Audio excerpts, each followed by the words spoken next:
اعوذ باللہ من الشیطان الرجیم بسم اللہ الرحمن الرحیم قد نرى تقلب وجهك في السماء فلنولينك قبلة ترضاها فول وجهك شطر المسجد الحرام وحيث ما كنتم فولوا وجوهكم شطره وإن الذين أوتوا الكتاب ليعلمون أنه الحق من ربهم وما الله بغافل عما يعملون وَلَئِنْ أَتَيْتَ الَّذِينَ أُوتُوا الْكِتَابَ بِكُلِّ آيَةٍ مَا تَبِعُوا قِبْلَتَكَ وَمَا أَنْتَ بِتَابِعٍ قِبْلَتَهُمْ وَمَا بَعْضُهُمْ بِتَابِعٍ قِبْلَةَ بَعْضٍ وَلَئِنِ اتَّبَعْتَ أَهْوَاءَهُمْ مِنْ بَعْدِ مَا جَاءَكَ مِنَ الْعِلْمِ إِنَّكَ إِذًا لَمِنَ الظَّالِمِينَ صدق اللہ العظیم۔ اے نبی، ہم دیکھتے رہے ہیں بار بار آسمان کی طرف آپ کے چہرے کا اٹھنا، بس ہم ضرور آپ کو اس قبلہ کی طرف پھیر دیں گے جس سے آپ راضی ہیں۔ تو اب اپنا رخ مسجد حرام کی طرف کر لیجئے، اور جہاں کہیں بھی تم لوگ ہو اپنے رخ اسی طرف پھیر لیا کرو۔ بے شک جن لوگوں کو کتاب دی گئی تھی وہ جانتے ہیں کہ یہ ان کے رب کی طرف سے حق ہے، اور اللہ اس سے بے خبر نہیں جو وہ کرتے ہیں۔ اگر آپ اہل کتاب کے پاس ہر قسم کی نشانیاں بھی لے آئیں تب بھی وہ آپ کے قبلہ کی پیروی نہیں کریں گے، اور نہ آپ ان کے قبلہ کی پیروی کرنے والے ہیں، اور نہ وہ خود ایک دوسرے کے قبلہ کی پیروی کرتے ہیں۔ اور اگر آپ نے علم آنے کے بعد جو آپ کے پاس آیا ان کی خواہشات کی پیروی کی تو آپ یعنی امت مخاطب ہے تو آپ ظالموں میں سے ہو جائیں گے۔ پروگرام الکلام میں آپ تمام دیکھنے والوں کو خوش آمدید۔ آج ہم نے سورۃ البقرہ کی 2 آیات تلاوت کرنے اور ان کا ترجمہ پیش کرنے کا شرف حاصل کیا ہے۔ یہ 2 آیات یعنی آیت نمبر 143 اور آیت نمبر 144 یعنی 144 اور 145 یہ آج ہم نے تلاوت بھی کی ہے اور ان کا ترجمہ بھی ہم نے پیش کیا ہے۔ ترجمے سے معلوم ہو جاتا ہے کہ جب رسول اللہ صلی اللہ علیہ وسلم ہجرت فرما کر مدینہ تشریف لائے تھے تو مدینہ میں کوئی 16-17 مہینے کے بعد ظہر یا عصر کی نماز تھی کہ جب اللہ کی طرف سے یہ حکم ہوا تحویل قبلہ کا کہ اب آپ بیت المقدس سے اپنا چہرہ موڑ کر پھیر کر آپ کعبۃ اللہ کی طرف کر لیں، اور اسی حالت میں رسول اللہ صلی اللہ علیہ وسلم نے اپنا چہرہ کعبۃ اللہ کی طرف کیا، اور مسلمان جہاں بھی تھے جس نے جو حکم سنا تو انہوں نے نماز میں اپنا چہرہ کعبۃ اللہ کی طرف کر لیا۔ اب آیت نمبر 144 میں جو اسلوب اور جو انداز اختیار کیا گیا ہے وہ بہت ہی پیارا ہے، اور ایسا ہے کہ اللہ سبحانہ وتعالیٰ یہ فرما رہا ہے کہ نبی صلی اللہ علیہ وسلم ہم آپ کے چہرہ انور کا بار بار آسمان کی طرف اٹھنا اس کو ہم دیکھتے رہے تھے، کیونکہ یہ جو نرا ہے اس سے پہلے کانا محذوف ہے، یعنی دیکھتے رہے ہیں آپ کے چہرے کا بار بار اٹھنا آسمان کی طرف۔ پھر اس کے بعد اللہ سبحانہ وتعالیٰ نے یہ فرمایا کہ ہم آپ کو پھیرتے ہیں اس قبلہ کی طرف جسے آپ پسند کرتے ہیں، یعنی رسول اللہ صلی اللہ علیہ وسلم کی پسند کعبۃ اللہ ہے کہ اب اس کی طرف ہم چہرہ کر کے نماز ادا کریں۔ قد نرا تقلب وجهک فی السماء، در حقیقت یہ جو الفاظ ہیں یہ نبی اکرم صلی اللہ علیہ وسلم کی تڑپ ہے، لگن ہے، محبت ہے، اور یہ دعا کا بیان بھی ہے۔ اللہ کی بارگاہ میں رسول اللہ جب کوئی خواہش ہوتی، طلب ہوتی، کوئی تڑپ ہوتی تو دعا کرتے تھے۔ آپ کی دعاؤں میں بہت سوز پایا جاتا ہے اور بہت ہی خود سپردگی کے انداز میں اللہ کی بارگاہ میں آپ دعا کرتے تھے۔ یعنی کوئی بھی موقع ہوتا،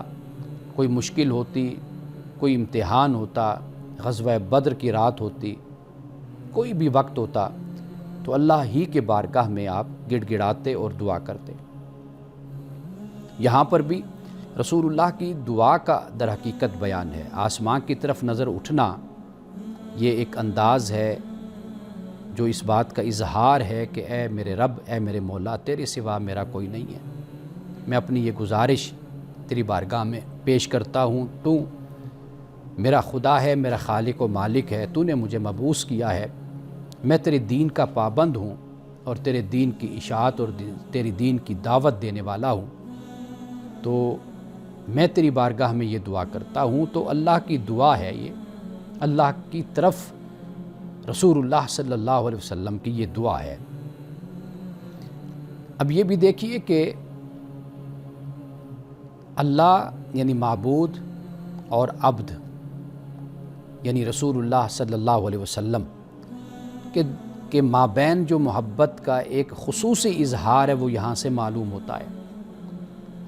رسول اللہ اللہ کے عبد خاص ہیں، بندہ خاص ہیں، اور آپ نے اس بات کو پسند فرمایا کہ اللہ مجھے اپنا بندہ ہی کہہ کر بلائے، اور یہ رسول اللہ کی احادیث سے اور روایات سے معلوم ہوتا ہے، اور قرآن بھی یہ ہمیں بتاتا ہے کہ خدا کا بندہ ہونا یہ بہت بڑا مرتبہ، بہت بڑا مقام ہے۔ دنیا کا کوئی مرتبہ، کوئی منصب اس کا مقابلہ نہیں کر سکتا کہ جسے اللہ اپنی عبدیت کا مقام اور مرتبہ اس کو عطا کرے۔ تو یہ آیت قد نرا تقلب وجهک فی السماء در حقیقت معبود، عبد، خالق، مخلوق کے باہمی ایک محبت کے اظہار کی یہ آیت ہے۔ فَلَنُوَلِّيَنَّكَ قِبْلَةً تَرْضَاهَا، تو پھر یہاں پہ یہ بھی فرما دیا کہ ہم دیکھتے رہے ہیں کہ آپ آسمان کی طرف اپنا چہرہ انور اٹھاتے ہیں، ہم سے مانگتے ہیں، دعا کرتے ہیں، تو ہم نے آپ کی دعا کو قبول کر لیا، سن لیا، اور آپ کی دعا کو سنا تو اب ہم آپ سے یہ کہتے ہیں کہ آپ اپنا چہرہ قبلہ کی طرف آپ کر لیجئے۔ یعنی اللہ نے نبی اکرم صلی اللہ علیہ وسلم کی جو خواہش ہے اس کا احترام بھی کیا اور اس کو قبول بھی کیا، اس لیے کہ اللہ دعاؤں کو قبول کرنے والا ہے۔ اور پھر وہ ہستی کہ جو پیغمبر ہے، جسے مبعوث کیا ہے، جو رسول ہے، نبی ہے، اور جسے خاص مقام ختم نبوت کا اللہ نے عطا کیا ہو، تو اللہ نے پھر اپنے اس پیغمبر اور اس ہستی کی دعا کو سنا۔ اور یہ آیت رسول اللہ صلی اللہ علیہ وسلم کی نبوت یعنی نبوت محمدیہ جس کو ہم کہتے ہیں، تو اس کا بیان بھی یہاں پر ہو جاتا ہے، یعنی اس کا اظہار کہ آپ کی نبوت عظمت والی ہے، اس کی عظمت اور اس کی بلندی اور رفعت بھی یہاں سے معلوم اس کا ہمیں ہوتا ہے۔ اور اسی طرح فرمایا وَإِنَّ الَّذِينَ أُوتُوا الْكِتَابَ لَيَعْلَمُونَ أَنَّهُ الْحَقُّ مِنْ رَبِّهِمْ وَمَا اللَّهُ بِغَافِلٍ عَمَّا يَعْمَلُونَ، کہ جن لوگوں کو کتاب دی گئی ہے وہ تو جانتے ہیں کہ یہ حق ہے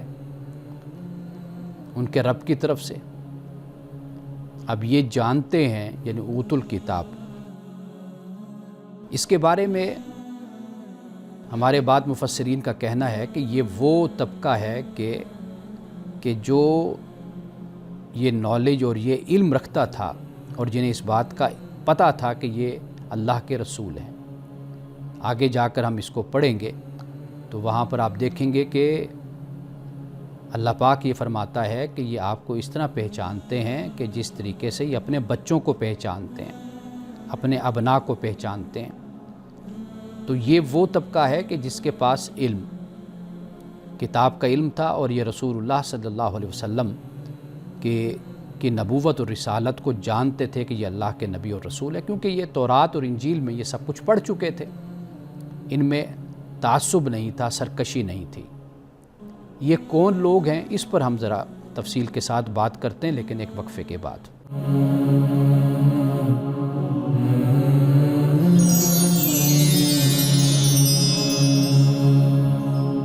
ہم اس نقطے پہ بات کر رہے ہیں کہ قرآن مجید میں جہاں پہ وَإِنَّ الَّذِينَ أُوتُوا الْكِتَابَ، اوت الکتاب کا جو لفظ ہے، اہل کتاب ایک علیحدہ لفظ ہے، کتاب والے،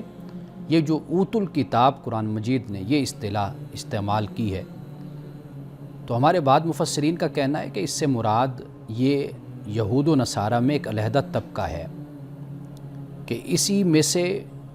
لوگوں نے پھر اسلام بھی قبول کیا، یعنی یہ انصاف پسند طبقہ تھا، یہ ان نشانیوں کو، ان علامات کو جانتا تھا جو تورات اور انجیل میں بیان کی گئی ہیں اور جن کی طرف قرآن مجید بھی اشارہ کرتا ہے۔ 7ویں پارے کا جو آغاز ہوتا ہے آپ اس کو دیکھیے، فرمایا وَإِذَا سَمِعُوا مَا أُنزِلَ إِلَى الرَّسُولِ تَرَىٰ أَعْيُنَهُمْ تَفِيضُ مِنَ الدَّمْعِ مِمَّا عَرَفُوا مِنَ الْحَقِّ، کہ جب یہ لوگ سنتے ہیں جو نازل کیا گیا رسول کی طرف، یعنی اسے سماعت کرتے ہیں، اسے سنتے ہیں، تو دیکھتا ہے کہ ان کی آنکھوں سے آنسو جاری ہو جاتے ہیں۔ کس وجہ سے جاری ہوتے ہیں؟ اس لیے کہ یہ حق کو جان چکے ہیں یا جانتے ہیں حق کو، مما عرفوا من الحق۔ تو لہٰذا یہ کیا کہتے ہیں؟ یقولون ربنا آمنا، اے ہمارے رب ہم ایمان لائے، فاکتبنا مع الشاہدین، اور ہمیں تو لکھ لے شاہدین کے ساتھ، گواہی دینے والوں کے ساتھ، یعنی وہ گواہی جو ہم پہلے پڑھ کر آئے، شہداء علی الناس، آیت نمبر 143 میں۔ تو یہ وہ طبقہ ہے کہ جنہوں نے جب رسول اللہ کا پیغام سنا، قرآن کی آیات کو سنا، تو ان کے دلوں پر اثر ہوا، ان کی آنکھوں سے آنسو جاری ہو گئے، یہ رونے لگ گئے۔ تو کیوں؟ اس لیے کہ یہ تورات اور انجیل کا علم رکھتے تھے۔ یعنی حضرت عبداللہ بن سلام رضی اللہ تعالیٰ عنہ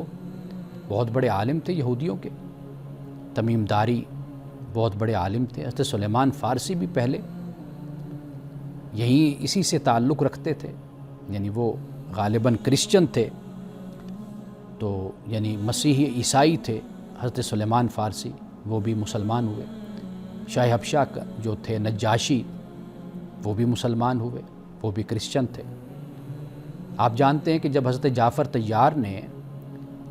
نجاشی کی دربار میں جب قرآن مجید کی تلاوت کی تھی، سورۃ مریم کی، تو وہاں پر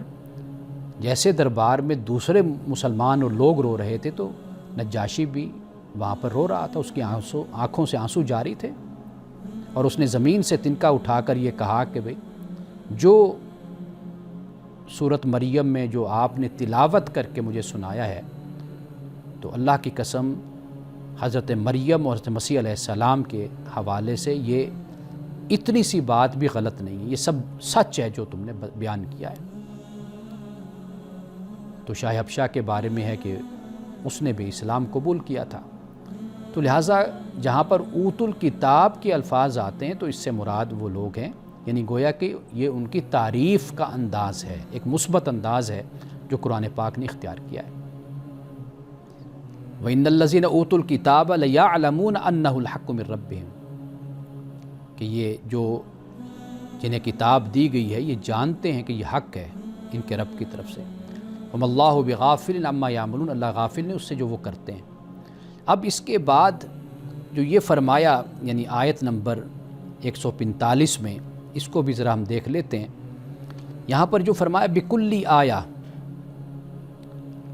کیوں فرمایا؟ اس لیے کہ آپ ان کے سامنے ہزار دلائل لے آئیں، معجزات لے آئیں، نصوص لے آئیں، تاریخی شواہد ان کو دکھا دیں، تب بھی یہ لوگ نہیں مانیں گے۔ انکار علم پہ ان کا نہیں ہے، یعنی علم کی بنیاد پر نہیں، تعصب پر مبنی ان کا انکار ہے۔ یہاں پر بکلی آیا فرمایا کہ ماتابعوا قبلتک، تیرے قبلہ کی یہ پیروی نہیں کریں گے، بے شک آپ ان کے پاس ہر طرح کی آیت لے کر آ جائیں، معجزے لے کر آ جائیں، تاریخی شواہد لے کر آ جائیں، ہزاروں دلائل لے کر آ جائیں، آیات بینات لے کر آ جائیں، تو یہ کبھی بھی قبول نہیں کریں گے۔ انکار ان کا علم کی بنیاد پہ نہیں ہے نا، اصل میں انکار ان کا تعصب کی بنیاد پر ہے۔ فرمایا وَمَا أَنْتَ بِتَابِعٍ قِبْلَتَهُمْ، کہ آپ ان کے قبلہ کی طرف اب رخ نہیں کریں گے، یعنی ان کا جو قبلہ ہے، جو بیت المقدس جس کو یہ قرار دیتے ہیں، پہلے تو ان کا کہنا یہ تھا کہ بھئی ہمارے بیت المقدس کی طرف یہ چہرہ کر کے نماز پڑھتے ہیں۔ پہلے یہ اعتراض تھا، جب کعبۃ اللہ بن گیا اب یہ اعتراض کہ بھئی آپ ایک طرف کہتے ہیں کہ ہم تمام پیغمبروں کو ماننے والے ہیں اور یہ دین اسی دین کا تسلسل ہے، دوسری طرف آپ قبلہ آپ نے علیحدہ کر لیا۔ حالانکہ بیت اللہ کی جو حیثیت اور اہمیت ہے یہ پہلے دن سے ہے۔ حضرت ابراہیم علیہ السلام نے اس کی تعمیر کی، حضرت اسماعیل علیہ السلام نے اس کی تعمیر کی، اور یہ سب کچھ تورات اور انجیل میں بھی اس کا بیان ہمیں ملتا ہے۔ تو یہ قرآن پاک نے اس کو بیان کیا، اور یہ بھی کہہ دے وَمَا بَعْضٌ بِتَابِعٍ قِبْلَةَ بَعْضٍ، یہ ایک دوسرے کی قبلے کی بھی نہیں پیروی کرتے، ایک دوسرے سے بھی اتفاق نہیں کرتے۔ ان کے اختلاف سے یہ معلوم ہوتا ہے کہ جو اصل مرکز ہے وہ گم ہو چکا، اور اسلام نے اصل جو مرکز ہے اس کو بحال کر دیا ہے۔ ناظرین کرام، ان میں جو اختلاف تھا وہ یہ تھا کہ بیت المقدس کے اندر جب یہ عبادت کرتے تو بیت المقدس ہی کو سامنے رکھ کر عبادت کرتے تھے، یعنی اس عمارت کے اندر، لیکن جب باہر جاتے تو پھر اپنا اپنا قبلہ علیحدہ کر لیتے تھے۔ یعنی عیسائیوں کے بارے میں، نصارہ کے بارے میں یہ ہے کہ وہ مشرق کی طرف،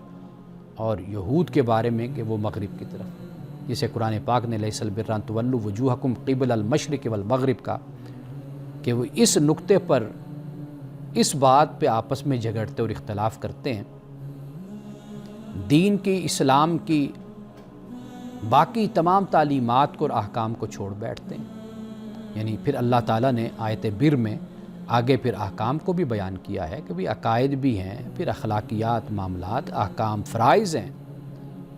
وہ بھی تو ادا کرنے ہیں۔ یہ ایسے ہی ہے کہ جیسے ہمارے ہاں چند چنیدہ اور چند مسائل پر ہمیشہ گفتگو سننے کو ملتی ہیں۔ آپ یوٹیوب پہ چلے جائیں، آپ پوڈ کاسٹ کو دیکھ لیں، آپ اس کے علاوہ سوشل میڈیا کو دیکھ لیں، چند خاص عقائد اور نظریات اور خیالات ہیں جن پر سر پٹول ہوتی رہتی ہے، لیکن بہت کم ہے کہ اخلاقیات پر توجہ دی جائے، معاملات کو سنوارا جائے، تجارت ہے، کاروبار ہے، اس میں اصلاح کی جائے، ایک اچھا انسان بن کر یہ سارے کام کیے جائیں۔ اس کی تربیت ہمیں نظر نہیں آتی، خاص طور پہ مذہبی طبقے کی طرف سے جب ہم دیکھتے ہیں، یعنی وہ اپنے فرقے، اپنے ذاتی مسائل، اپنے گروہی مسائل، ان میں الجھے ہوئے سارا دن ایک دوسرے سے لڑتے جھگڑتے اور اختلاف کرتے رہتے۔ جو دین کی تعلیم ہے کہ جسے ہر مسلمان مانتا ہے، اس کی تبلیغ و اشاعت اور اس کی ترویج اور اس کی دعوت اور عملی زندگی کی اصلاح، وہ آپ کو بہت کم نظر آئے گی۔ وہ خاص لوگ ہیں جو یہ مشن سر انجام دے رہے ہیں۔ یہی معاملہ یہود و نصارہ کا تھا، باہر ہوتے تو آپس میں جھگڑتے تھے کہ مشرق اور مغرب، اور اس بات پر ان کا زور ہوتا تھا کہ بھئی ہم صحیح رخ کی طرف چہرہ کر کے عبادت کرتے ہیں، وہ کہتے نہیں ہم صحیح رخ کی طرف چہرہ کر کے عبادت کرتے ہیں۔ تو اللہ یہ فرماتا ہے کہ بھئی انہوں نے آپ کے قبلہ کی طرف کیا چہرہ کر کے عبادت کرنی ہے، نماز پڑھنی ہے، یہ تو آپس میں ہی صدیوں سے لڑتے آ رہے ہیں، جھگڑتے آ رہے ہیں آپس میں۔ تو یہاں اللہ سبحانہ و تعالیٰ نے اسی بات کو بیان کیا ہے، اور آگے یہ فرمایا لَإِنِ اتَّبَعْتَ أَهْوَاءَهُم مِّن بَعْدِ مَا جَاءَكَ مِنَ الْعِلْمِ، خواہشات کے پیچھے چلنا نہیں ہے، اس لیے کہ جو خواہشات کے پیچھے چلتا ہے وہ ظلم ہے، وہ ظلم کرتا ہے، وہ ظالم ہے۔ تو لہٰذا حق کی پیروی کرنی ہے، اللہ نے جو علم اتارا اس کی پیروی کرنی ہے، وحی کی پیروی کرنی ہے، خواہشات کی پیروی نہیں کرنی۔ خواہشات کی پیروی کی جائے تو پھر فساد زمین پر برپا ہوتا ہے، پھر انتشار و افتراق ہوتا ہے۔ تو لہٰذا آپ حق کے ساتھ جڑے رہیے، خواہشات کے پیچھے نہیں چلنا، اور بے شک آپ اکیلے ہوں، چند لوگ بھی ہوں آپ کے ساتھ تو وہ کافی ہے۔ اس سے زیادہ حق پر چلنے کے لیے کوئی کثرت اور کثیر اور مجمع ہونا کوئی ضروری نہیں ہوتا۔ اصل اہمیت حق بات کی ہے۔ اور دوسری بات یہاں پر جو آیت نمبر 145 میں فرمائی کہ دین جو ہے وہ دلیل پر قائم ہے، دین وحی پر قائم ہے، اور دین حقیقت پر قائم ہے، نہ سیاست پر ہے، نہ اکثریت پر ہے، نہ دباؤ پر ہے۔ یعنی کوئی یہ نہ خیال کرے کہ بس جدھر چاہو دین کو پھیر لو، نہیں، دین جو بات کہتا ہے وہ دلیل پر بات کو بیان کرتا ہے، وحی پر بیان کرتا ہے، اور جو حقیقت ہے حقیقت کو بیان کرتا ہے۔ تو یہ جو سیاست ہے، یہ جو دباؤ ہے، یہ جو اکثریت میجورٹی کا معاملہ ہے، یہ دین کے حوالے سے نہیں ہے۔ یعنی حق جو ہے وہ اس پر قائم رہنا ہے بس، اور اس بنیاد پر نجات ہے۔ اکثریت کے معاملے پر دین کے حوالے سے نجات کا انحصار نہیں ہے۔ ہاں، اکثریت میجورٹی آپ کے سیاسی معاملات میں، اجتماعی معاملات میں اس کی اہمیت ہوتی ہے کہ آپ کسی مسئلے کا حل تلاش کرتے ہیں تو آپ مشاورت کرتے ہیں، آپ اکثریت کو دیکھتے ہیں تو پھر آپ اس کے مطابق فیصلہ کرتے ہیں، تو وہ تو فصل نزاع کے لیے ہے نا۔ فصل نزاع سے مراد یہ کہ آپ کسی جھگڑے کو، کسی مسئلے کو حل کرنا چاہتے ہیں۔ یہ جو دین کا معاملہ ہے، اللہ سبحانہ و تعالیٰ یہ فرماتا ہے کہ یہاں پر دلیل ہے، یہاں پر وحی ہے، اور یہاں پر حقیقت ہے۔ یہ اصل بات ہے کہ جس کو دین کے حوالے سے ہمیں اختیار کرنی چاہیے۔ ناظرین کرام، وقفے کے بعد ہم آپ کے سوالات کی طرف آئیں گے، اور بڑے اہم سوالات ہیں کہ جن پہ ہمیں بات کرنی ہے۔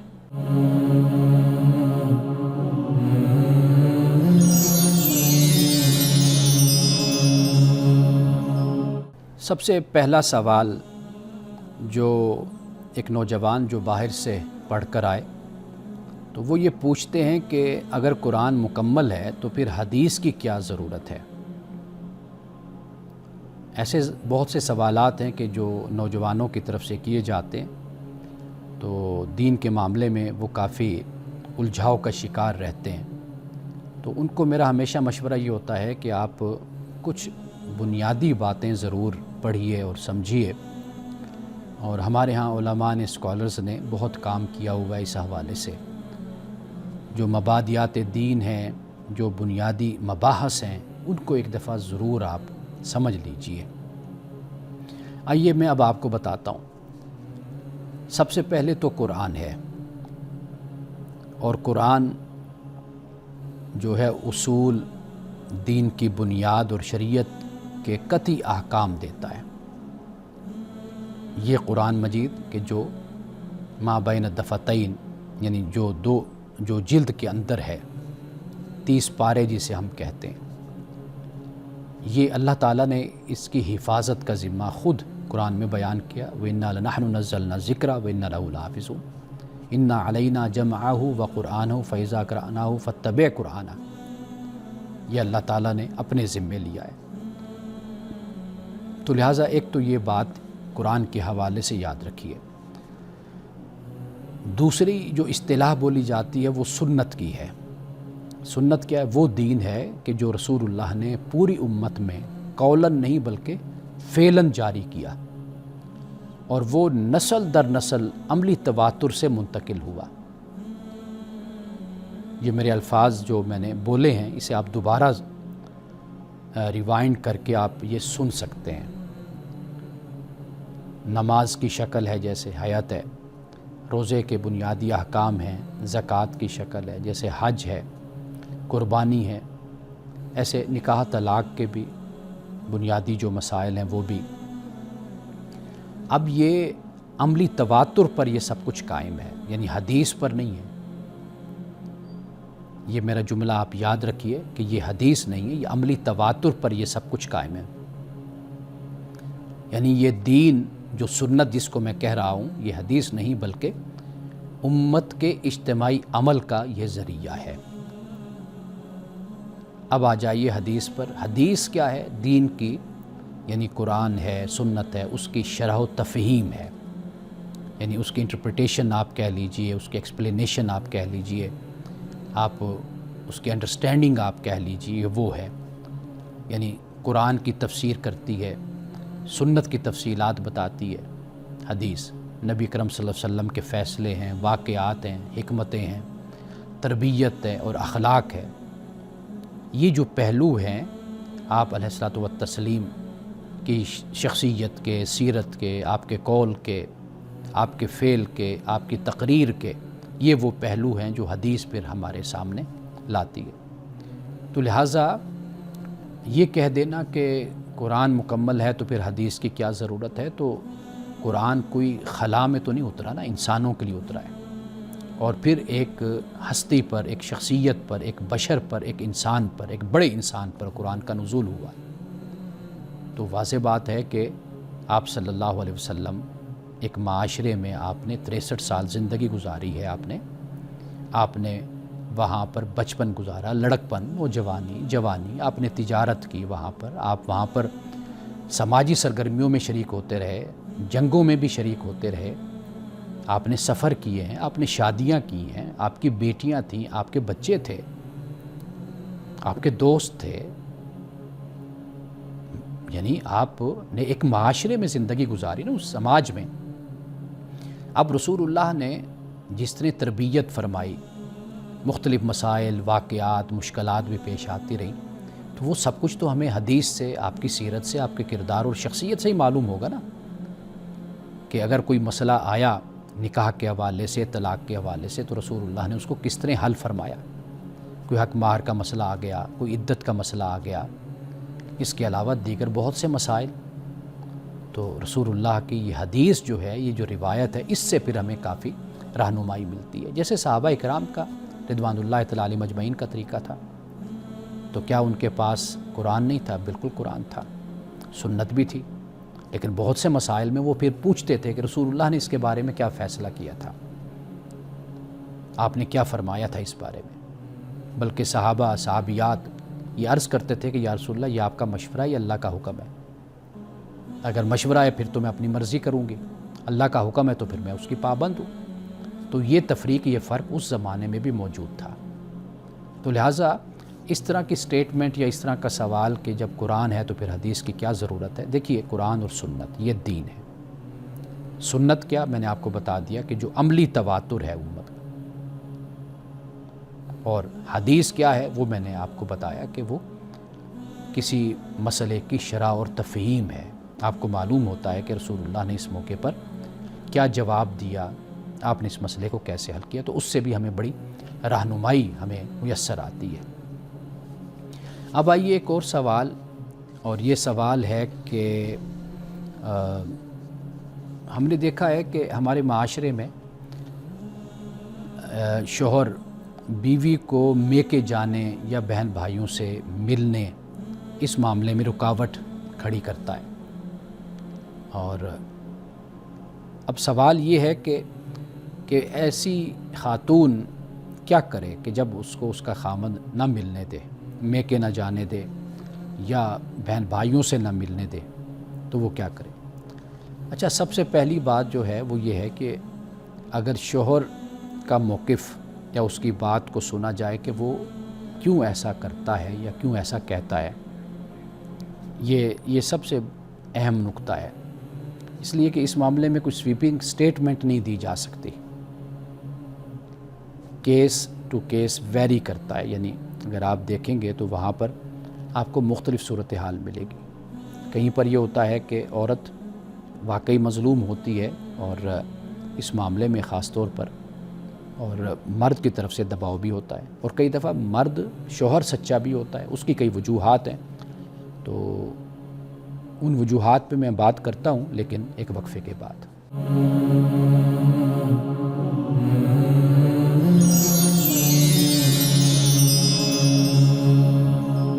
تو میں یہ عرض کر رہا تھا کہ شوہر کے موقف کو بھی سننا چاہیے، اس لیے کہ بعض اوقات ہم یہ دیکھتے ہیں کہ بہن بھائی اپنی بہن کو خامند کے بارے میں یا گھر کے بارے میں عدم اطمینان میں مبتلا کر دیتے ہیں، یعنی دولت کے حوالے سے، اسٹیٹس کے حوالے سے، اپنے مال اور دولت جو ان کے پاس ہوتا ہے اس کی نمائش دکھا کر،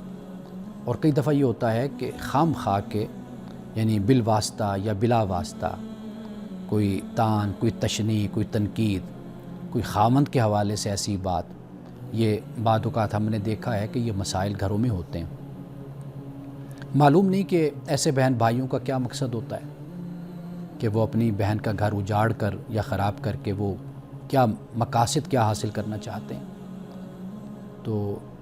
اب ایسے موقع پر خاتون کو یعنی بیوی کو عقل مندی کا مظاہرہ کرنا چاہیے، اگر یہ حالات ہیں تو، کہ خاوند اس معاملے میں سچا ہے، وہ روکتا ہے بیوی کو کہ آپ نہ جایا کریں، کیونکہ وہاں آپ جاتی ہیں تو پھر ہماری زندگی میں زہر گھلتا ہے، ہمارے تعلقات خراب ہوتے ہیں۔ تو یہ موقف ہو جاتا ہے۔ دوسرا یہ ہے کہ اگر کوئی ایسی صورتحال بنتی ہے تو سب سے پہلا کام تو یہ ہوتا ہے کہ جو میاں بیوی ہیں وہ آپس میں ایک دوسرے کے ساتھ بات کریں حکمت کے ساتھ۔ یعنی اگر بیوی دیکھتی ہے کہ میری بات کو نہیں سنا جا رہا، نہیں سمجھا جا رہا، یا میری حق تلفی ہو رہی ہے، تو وہ اپنے خاوند سے، شوہر سے بات کرے۔ اسی طرح شوہر کا معاملہ ہے تو وہ اپنی بیوی سے بات کرے۔ قرآن پاک اس پر بہت زیادہ زور دیتا ہے کہ باہمی تعلق میں اپنے مسئلے کو حل کرو، باہر لے کر نہ جاؤ۔ باہر تو لوگ ہنستے ہیں، خوش ہوتے ہیں، اگر کسی کا گھر اجڑے، کوئی خرابی ہو، کوئی میاں بیوی میں آپس میں کوئی ٹکراؤ ہو جائے تو باہر کے لوگ تو خوش ہوتے ہیں۔ تو لہٰذا پہلے آپس میں بیٹھ کر مسئلے کو حل کرو۔ ہاں اگر ایسی صورت نہیں ہوتی تو پھر بیوی کا طریقہ یہ ہونا چاہیے کہ وہ اپنے شوہر کے جو ماں باپ ہیں یعنی اس کے ساس سسر، ان کے ساتھ بھی وہ بات کر سکتی ہے۔ اور اس کے علاوہ اور بہت سے لوگ ہوتے ہیں جو بزرگ ہوتے ہیں، بڑے ہوتے ہیں، تو ان سے بھی بات کہی جا سکتی ہے اور اس مسئلے کو حل کروایا جا سکتا ہے۔ لیکن اگر ایسی صورت ہے کہ وہ ظلم اور زیادتی پر اتر آیا ہے تو ورنہ اگر اس کی بھی اجازت ہے کہ اگر بیوی اپنے خامند کو بتائے بغیر ایک مناسب طریقے سے، یعنی یہ اس صورت میں کہ جب وہ ظلم کرتا ہے، اس کا رویہ ظلم پر مبنی ہے، تو وہاں پر اگر وہ کوئی وقت پاتی ہے، کوئی گزرتے ہوئے، کوئی آتے ہوئے، جاتے ہوئے، تو وہ اپنے والدین کی خیر خیریت معلوم کر سکتی ہے، ملاقات کر سکتی ہے، بشرطے کہ جہاں پر خاوند شوہر زیادتی کر رہا ہو اور اس کا رویہ ظلم پر مبنی ہو۔ اب آخر میں ایک حدیث میں آپ کو سنانا چاہتا ہوں کہ رسول اللہ صلی اللہ علیہ وسلم سے ایک صحابی نے عرض کیا کہ میں والدین کی خدمت کرتا ہوں، کیا میں نے ان کا حق ادا کر دیا؟ تو آپ نے فرمایا کہ نہیں، تو نے ان کا حق ادا نہیں کیا، حتیٰ کہ ایک درد ذہ کے برابر بھی نہیں، یعنی جسے لیبر پین کہتے ہیں، کہا کہ اس کے برابر بھی تم نے والدین کا حق ادا نہیں کیا۔ خاص طور پر والدہ کا ذکر ہو گیا، تو وہ تو یہ سوچ رہے تھے کہ میں خدمت کرتا ہوں اپنے والدین کی، تو شاید میں نے ان کا حق ہی ادا کر دیا ہے، انہوں نے میری پرورش کی، مجھے کھلایا پلایا، سب کچھ مجھے جوان کیا، تو وہ یہ خیال کرتے رہے کہ بھئی میں خدمت کرتا ہوں تو لہٰذا حق ادا کر دیا ہوگا۔ تو فرمایا کہ نہیں، تو وہ اس ایک درد ذہ کا حق جو ہے، جو تکلیف ماں نے اٹھائی ہے، اس کا حق بھی تم ادا نہیں کر سکتے، خاص ساری زندگی تم اپنے والدین کی خدمت کرتے رہو۔ اللہ سے ہمیں یہ دعا کرنی چاہیے کہ جن کے والدین زندہ ہیں وہ اپنے والدین کی خدمت کریں، حسن سلوک سے پیش آئیں، ان سے محبت سے پیش آئیں، اور جن کے والدین زندہ نہیں ہیں انہیں چاہیے کہ اپنے والدین کے حق میں دعا بھی کریں، اور جو والدین کے آگے رشتہ دار ہیں، بہن بھائی ہیں، دوست ہیں، ان سے بھی ملاقات رکھیں، ان کا ادب و احترام کریں، اس لیے کہ وہ والدین کے دوست ہیں، بہن بھائی ہیں، رشتہ دار ہیں، تو اللہ تعالیٰ اس کا بھی اجر عطا کرتا ہے۔ انہی الفاظ کے ساتھ اجازت دیجیے، کل آپ سے دوبارہ ملاقات ہوگی۔ السلام علیکم ورحمۃ اللہ وبرکاتہ۔